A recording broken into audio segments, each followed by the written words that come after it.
afternoon and welcome to From Where We Are, stories of news and culture through the lens of Southern California and USC. I'm Liam Wade. And I'm Sophia Ainsworth. We're coming to you live from Studio B in USC's Annenberg Media Center. It's Thursday, April 16th, 2026. On today's show, Live Nation is found guilty of having an illegal monopoly. The founding documents of the United States come to USC, and we preview this weekend's Festival of Books. All that and more on From Where We Are. Before we get to today's headlines, we have some breaking news. On the scene, a woman was being detained by multiple officers. Some wore vests that read, quote, USC Marshals Fugitive Task Force. Another wore a Harley-Davidson t-shirt with a badge. This happened on USC Frat Row. The woman being detained alluded to a domestic dispute involving her children. Officers handcuffed her and placed her in the front passenger seat of an unmarked Ford pickup truck. Now, on to today's headlines. From Annenberg Media News, I'm Mia Schlenker. With Lebanon, it's very exciting. I think we're going to have a deal where we're going to have a meeting, first time in 44 years, and Lebanon will be meeting with Israel, and they're probably... According to Trump, the two leaders have agreed to a 10-day ceasefire, which began today. In the first poll released since Eric Swalwell withdrew from the race for California governor, former Fox News host Steve Hilton leads the race with 17%. Tied for second place are Republican Riverside County Sheriff Chad Bianco and Democrat hedge fund billionaire Tom Steyer. Emerson College conducted the poll. As Coachella's second weekend gets underway, the South Coast Air Quality Management District has issued a dust advisory for the Coachella Valley. Last weekend, similar conditions forced the cancellation of a Friday show by Italian EDM artist Anima after a loudspeaker fell. The headliners again are Sabrina Carpenter, Justin Bieber, and Karol G. Former Virginia Lieutenant Governor Justin Fairfax shot and killed his wife before turning the gun on himself last night. Just after midnight, officers responded to the family's Fairfax County home, where the couple's two teenage sons were present. Police say the shooting may have been linked to the pair's ongoing divorce. USC freshman Tucker Collins says he plans to sue the federal government for $100 million after losing an eye at last month's No King protest in downtown Los Angeles. Collins says he was video recording the demonstration and was in no way an agitator when a DHS agent shot him. At a press conference yesterday, Collins described his pain as some of the worst he has ever felt. Surgeons spent over 2 hours removing 5 fragments believed to be ammo from an air-powered weapon similar to a pepper ball launcher. Those are some of the top stories in the news.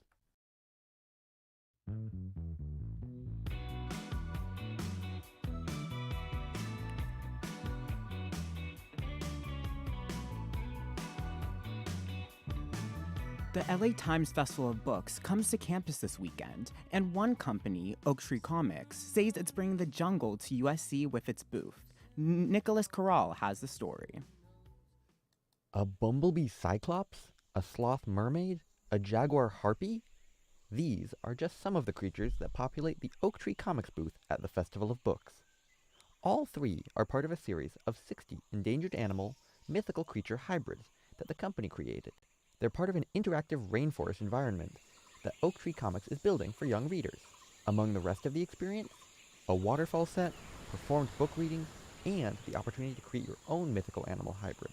Here's Oak Tree Comics founder Josh Oaktree. And before you ask, Oaktree is a pen name. His last name is Eichenbaum. It means oak tree in German. It's going to be immersive. When you explore the booth, there's different things you can do. You can create your own weird animal. You can sit down and lounge by this amazing waterfall that's designed by another USC student, Anik Panja. So it's going to be really special. The whole point is highlighting wildlife conservation through imagination. In addition to Panja, USC students have been involved in designing the sets, creating the ideas, and will be performing the book readings. Oaktree founded the company in the middle of the COVID-19 induced shutdowns, with the aim to create comics and children's books with an environmental message. Oak Tree Comics was essentially my sourdough starter. So I was like, okay, my jobs are on hold. And it really allowed me to take a step back, to pause and think about the type of stories I wanted to be putting out in the world. The company sells stickers for each of the hybrid creatures. It also sells 5 different books, several ebooks, and a variety of branded merchandise. This will be Oak Tree Comics' 5th time at the Festival of Books. So founded Oak Tree during the pandemic. As soon as there were events, I wanted to be out forming community, and LA Times Festival of Books is one of the biggest and best festivals and most joyful ones. So I've done it, I think, 5 times now.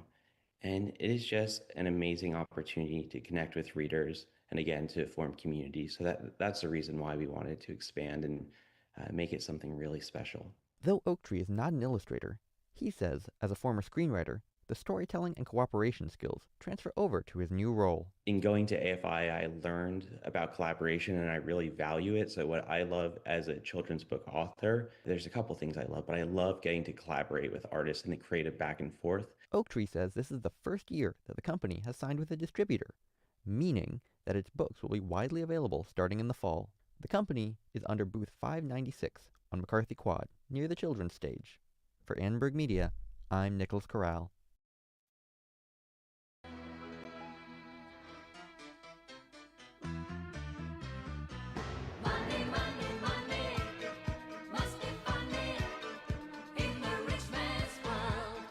Yesterday, a federal judge found that Live Nation, which owns Ticketmaster, is operating as a monopoly. The decision was only the beginning of getting justice for concertgoers, fair play, and state economies. Cara Williams has the story. The 7-week case decided that Live Nation is operating as a monopoly. Another court case soon will determine what should be done about it.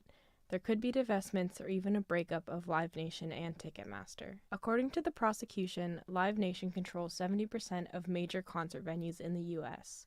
Almost 90% of ticketing for those concerts is done by Ticketmaster. This type of control does suggest a monopoly. On the other hand, some concert fans find their massive control reassuring. Junior real estate development major Chloe Sufrin says her friends have been scammed by other, smaller sites.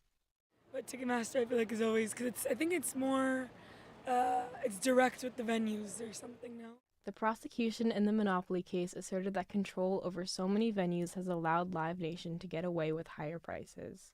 The jury found overcharges of $172 per ticket. Fans like sophomore biology major Parisa Sharif have noticed this increase. I'll see an artist that's under 1 million listeners and it's over $100. That's kind of ridiculous. With venues that only use Ticketmaster, fans are forced to go through glitchy systems.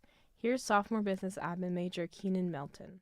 There was this one time I got in a queue for Cowboy Carter tour on my laptop, and it timed out or reloaded or something, and I lost my spot in the queue. And then when I finally got in, I didn't get the tickets I wanted, so. This story probably sounds familiar to Taylor Swift fans who tried to get Eras Tour tickets in 2022. The system crashed from an overwhelming demand, causing Ticketmaster to have to issue an apology. The incident fueled the fire for the initial monopoly complaint filed in 2024. Junior economics major Eddie Dudum has also gone through the anxiety of trying to get tickets, except it was after he had already bought them. I'd be at the arena and I'd check my email and be oh wait, it didn't actually give me a barcode. Concert fans might expect lower prices soon, considering that the disbanding of the Live Nation monopoly could increase competition in the ticket industry. For Annenberg Media, I'm Cara Williams.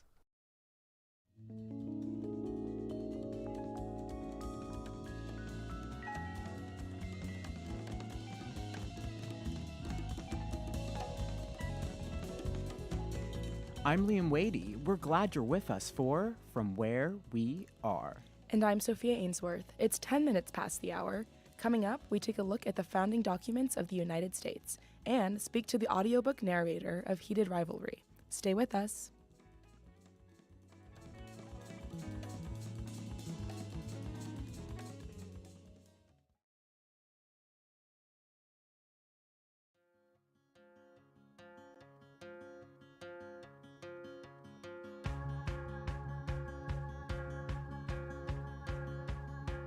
The USC Fisher Museum just welcomed the National Archives Freedom Plane National Tour on Monday. The tour consists of several U.S. founding documents. It marks the first time the documents have toured outside D.C. USC is the only university on the tour and will be home to the documents until May 3rd. Tyler Kosleka has the story. The National Archives Freedom Plane Tour is an exhibit traveling to 8 different cities in celebration of the 250th anniversary of the United States.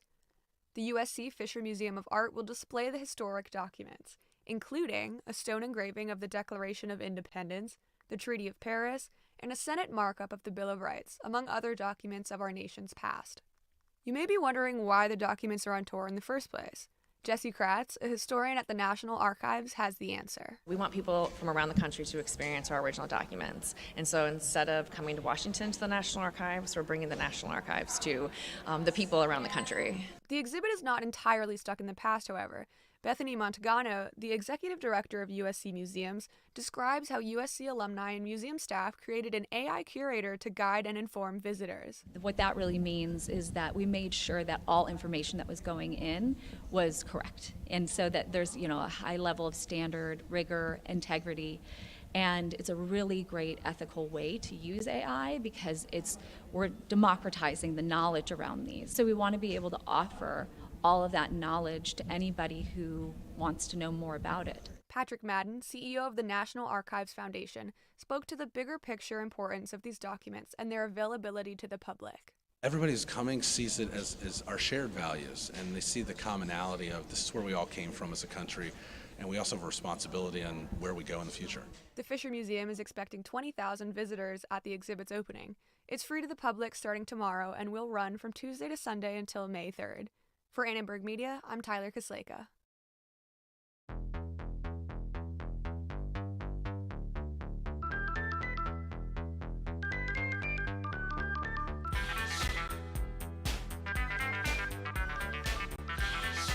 This weekend at the LA Times Festival of Books, Spotify spotlights the realm of audiobooks and podcasts, and steamy story narrators take the stage. We spoke to Tor Thom, narrator of the audio series and hockey romance hit Heated Rivalry, about the art of performing intimacy and emotion. Alice Thaxton has the story. Today I had the pleasure of sitting down with Tor Thom, narrator of the Heated Rivalry audiobook series. Most talked about prospects in the world, Canada's Shane Hollander and Russia's Ilya Rozanov. Tor has narrated over 700 romance novels throughout his career and will be attending the LA Times Festival of Books this weekend on the USC campus. So to start off, could you talk to me about how you got into narration? People had commented over the years about my voice. So I know you've narrated the Heated Rivalry series long before it became a phenomenon. Did you know that the book and Game Changers would take off like it has? It's a great question. I would love to tell you, oh, absolutely. It's very, very clear. The truth is that in publishing, figuring out what books will succeed is a very, very difficult gamble, really. And sometimes the secret sauce as to why one book succeeds and another doesn't is an enigma. It is a mystery. Whenever I read Rachel's books, they're well written. The characters are developed. There's obviously a lot of heat. To go back, if you had told me when I submitted those files in the fall of 2019, oh, this is going to become, a global phenomenon and everyone's going to be talking about this, I would have said, oh, wow, that's great. I mean, did I necessarily think that at the moment? No. So how do you prep yourself for more steamy parts of the book? Yeah, you prepare ahead of time. I mean, you read the content so you kind of know what you're flying into, so to speak. Yeah. And then you just act. You just kind of lean in and try to vocalize that and help the listener lose themselves. Having a good night? Rozanov asked cheerfully. His hazel eyes sparkled the way they always did when he was talking shit. Fuck you, Hollander growled. Still time for a hat trick, I think. Rozanov mused, his English barely comprehensible between his thick accent and his mouth guard.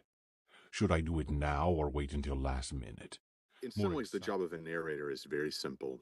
That is, you vocally distinguish characters, right, so that they can tell who's talking. Yes. And moving on from that, you try to inhabit the emotions, the space of that, and you try, sometimes with more or less success, to not pull the listener out of the experience. And so you just kind of lean in. And so whether it's it's a fight scene, it's a chase scene, it's a sex scene, whatever it is, you try to lean into that and hopefully let it feel more authentic. I will say that again between 2019 and now that um, I would say on the whole, um, audiobook narrators are leaning more and more and more into emotion, Mhm. and being less kind of reserved. And there's a lot of reasons for that. Listeners seem to really want that. With the success of Heated Rivalry, people have become more familiar with the hockey romance genre. When you have a male dominated sport like hockey, what do you find interesting about introducing romance to that world? For good or bad, hockey is not necessarily known a socially progressive space. Let's just say it like that. Yes, But I understand.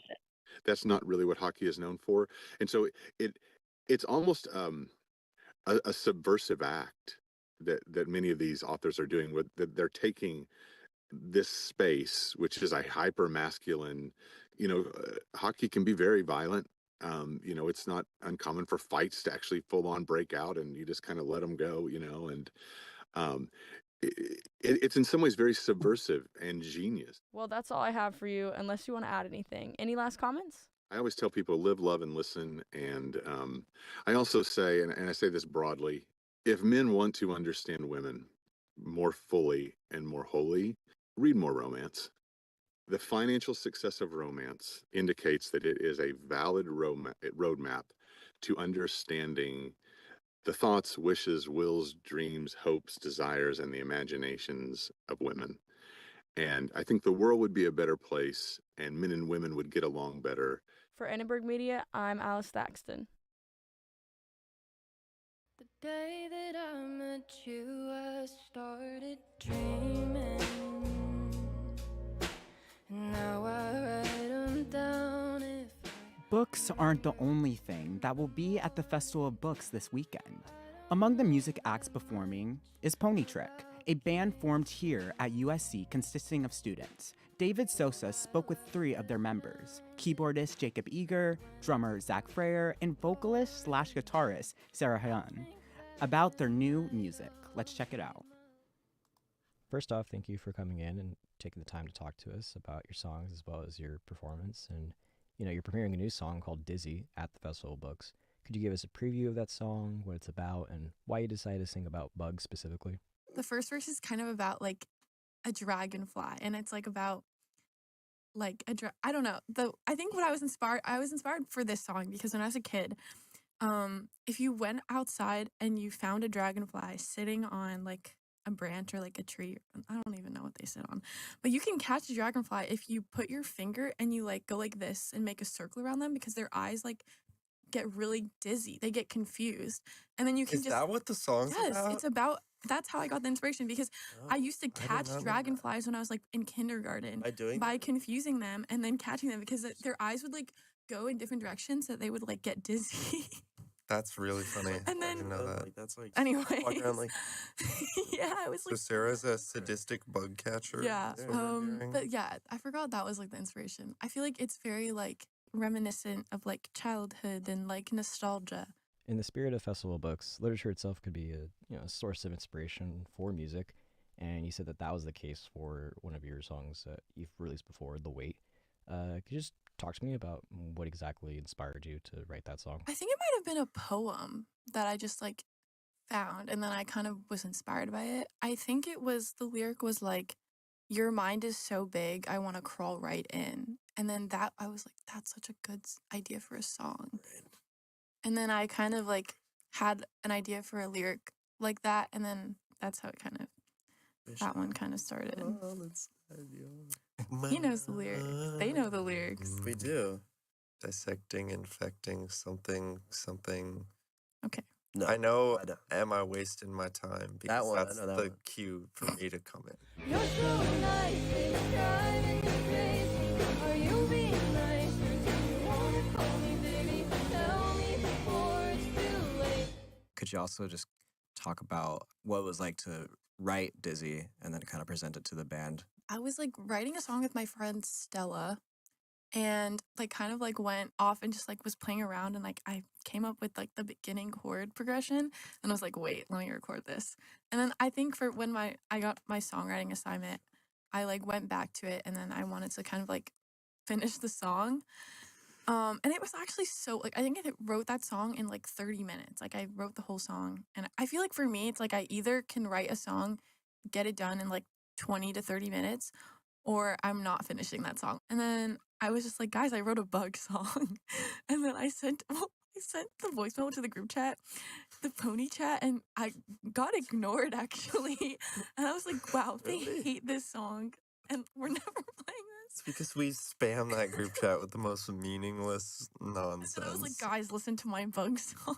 And then you don't like bugs at all. I just meant that that was I think that was part of why at first I was like, oh no, this is gonna be like really bad. And then I was like, actually, this is really good. Sarah would never write bad songs.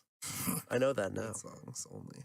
On that note, why did you decide to premiere the song at Festival of Books? It's because it's Festival of Books. It kind of sounds like bugs. And Festival of Bugs. Oh, I've been like, guys, it's a Festival of Bugs. I've been saying that a lot.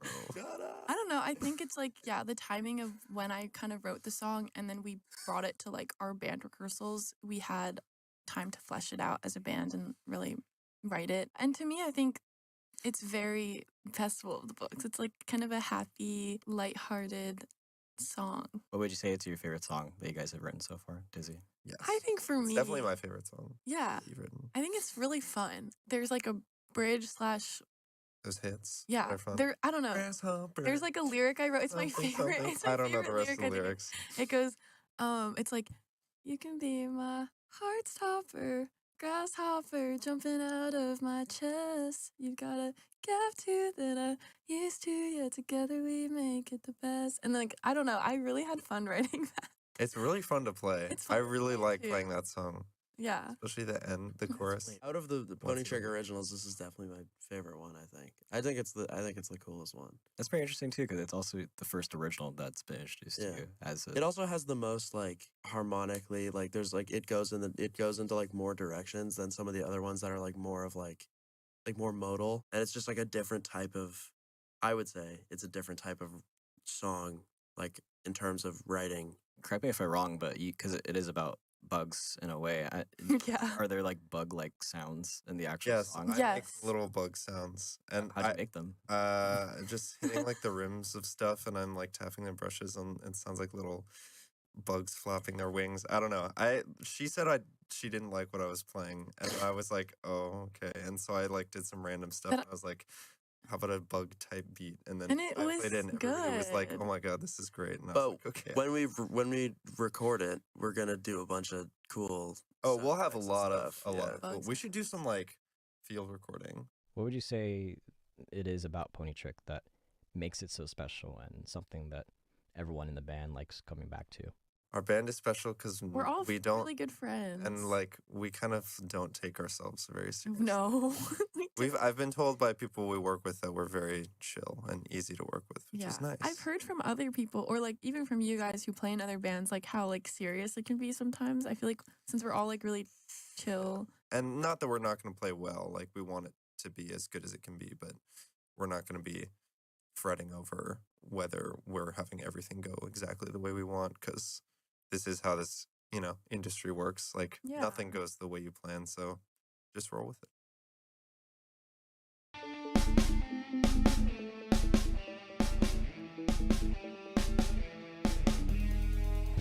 And that's all we have for on today's episode of From Where We Are. Daishan Satcher executive produced today's show. David Sosa and Carla Cruz produced today's show. Our audio director is Leslie Bernstein Rojas. Grayson Solomon runs our soundboard, but today it was Tate. Kayla Shu is our live stream manager, and Derek Renfro composed our theme music. We had help from Taylor Jenkins and Luke Merrill.